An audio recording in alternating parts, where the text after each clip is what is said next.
And have you seen clients like struggle with affection, either giving it or receiving it?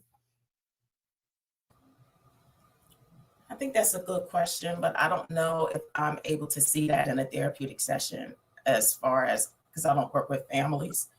And Oh, so, you know what I mean? And so I don't think I'll be able to see that. But I do want to say this that I do believe that video was great. And I think that when men step into the role that it's okay for them to be loving, mhm. that is going to heal a lot of what our communities are going through. There's something about the love of a father, the love of a man, and I mean a good man with good intentions. There's something so powerful, therapeutic, and healing that comes from it. And I really think that, especially in our Black communities, that is what we're lacking.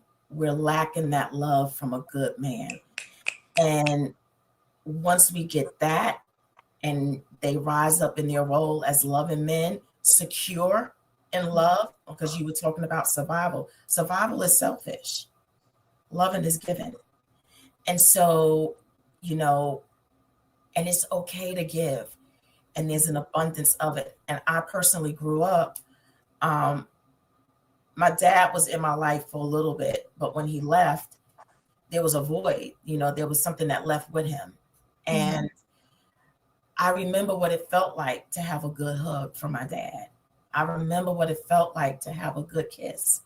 And then I also know what it felt like when it was gone. Mhm. And so, um, we're so used to a mother's love and everything, but I think it's even more powerful for a man to do Mhm. it and to give it to the people that he says he loves.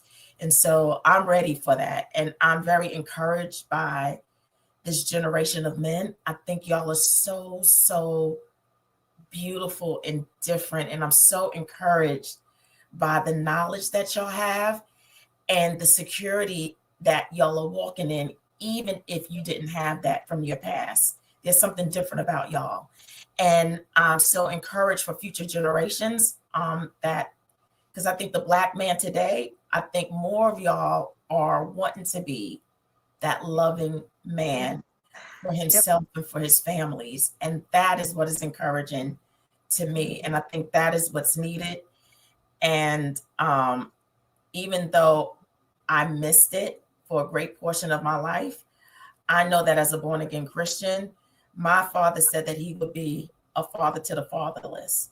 And so I really leaned into those teachings. And Mhm. that's where I got my void filled. And that's how I knew how to become and get out of survival mode. Because I believe that, Yeah. I did see and probably lived a great portion of my life in survival mode. And I was able to transition to love because of those teachings. Absolutely. I Oh, wanted to say, if it's okay, I wanted to talk a little bit about that too, that lack of affection from father figures or from, let's just say, the paternal figures as a whole.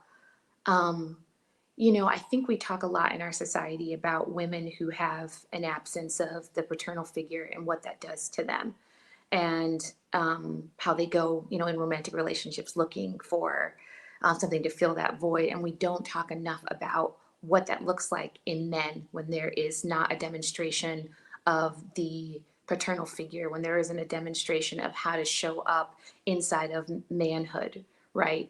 And I think how that void can send you into several different ways of being. One being a lost void where you're testing limits consistently throughout your life. So you really never know how to be. And so it's just kind of trial and error with other people, other men.